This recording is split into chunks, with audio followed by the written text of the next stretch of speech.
All right, welcome to the very first part of our new series all about money, finance, and the economy. We're going to tackle some pretty huge topics, but we've got to start with the most basic question of all. What even is money? You know, it's so much more than just the paper and coins in your pocket. At its heart, it's really a shared belief, a collective story we all agree on. Okay, let's dive right in. So let's kick things off with a little puzzle.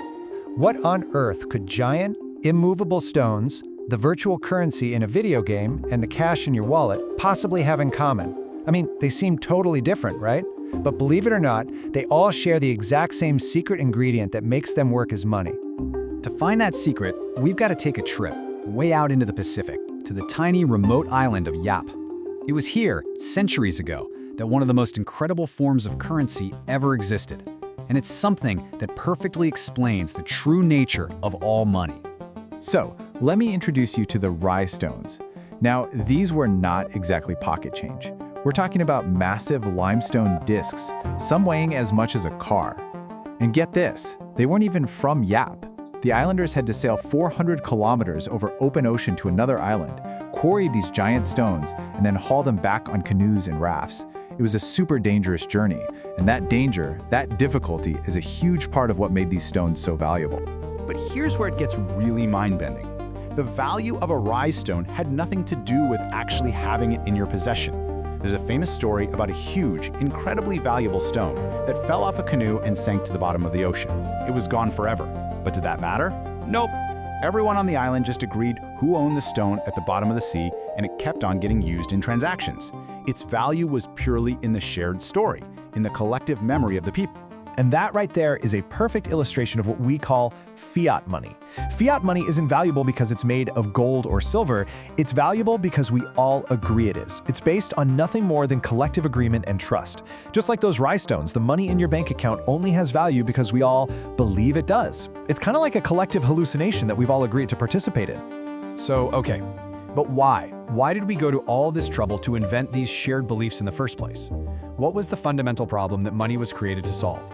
Well, before money, the only way to trade was through barter, a direct swap of goods and services. So if you were a chicken farmer and you needed a haircut, you had to find a barber who just happened to be in the mood for chicken that day. Sounds simple enough, right? Except it's actually a huge pain. The massive problem with barter has this fancy name, the double coincidence of wants. All it means is that for a trade to work, you have to find someone who not only has what you want, but who also wants what you have. So if I have apples but I need shoes, it's not enough to find a shoemaker. I have to find a shoemaker who is desperately craving apples right now. If he wants bread instead, tough luck, no deal. You can see how this gets really inefficient fast. This is exactly the problem that money was invented to fix, and it does it by performing three really critical jobs. First, it's a medium of exchange. It's the middleman that everybody accepts. Second, it's a unit of account. It gives us a common ruler to measure the value of everything. And third, it's a store of value, so you can save up your work today and spend it tomorrow. Of course, this amazing invention has changed a lot over the years. So let's do a super quick tour through the history of money to see how we got from trading animal skins to the digital cash we use today. Way back, we started with commodity money, stuff that had its own value, like cattle or salt. And get this, in Finland, the word for money, raha, actually comes from the old word for a squirrel pelt. How cool is that? Eventually, we got standardized coins, then paper flying money in China, so people didn't have to carry heavy coins. For a long time, currencies were backed by gold, but that all changed in 1971. Since then, we've been living in the age of pure fiat money, backed by nothing but our shared trust. This brings us to a really fascinating question. If our money isn't a squirrel pelt and it's not backed by gold, where does it actually come from? Well, the answer is probably not what you think. Okay, first things first.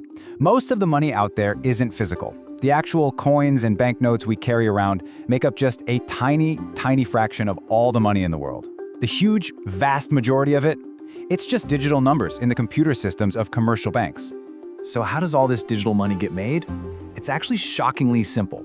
When you go to a bank and take out a loan, say for 10,000 euros, the bank doesn't take that money out of someone else's savings account. Nope, they just type the numbers into your account. Poof, brand new money is created.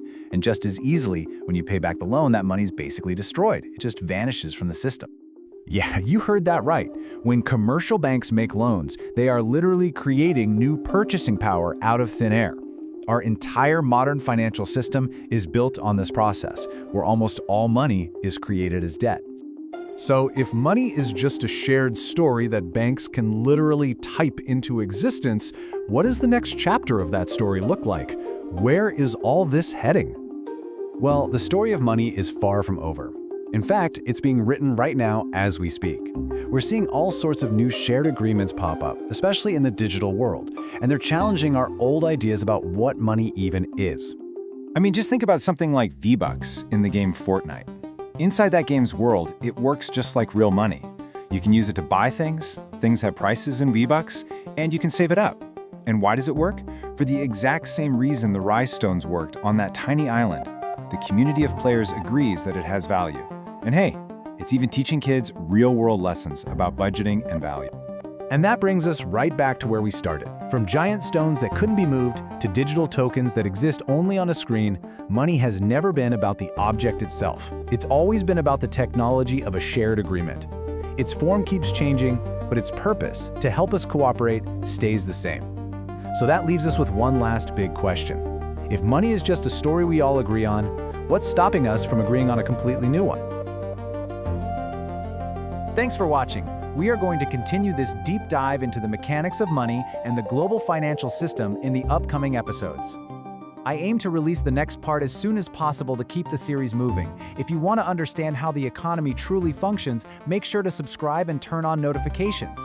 Thanks again, and see you in the next one.